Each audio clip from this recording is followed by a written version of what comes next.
कोकणही ताब्यात घेतले. सर्वत्र फक्त विजयच विजय दिसू लागला.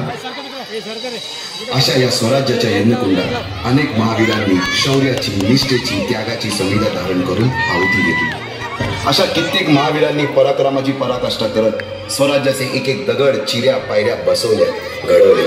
एक एक बुरुज बांधला गेला आणि आता वेळ आली त्या बांधलेल्या भक्कम गडावर विजयश्री धारण केलेला भगवा ध्वज चढवण्याची, म्हणजेच आपल्या महाराजांच्या, शिवरायांच्या राज्याभिषेकाची.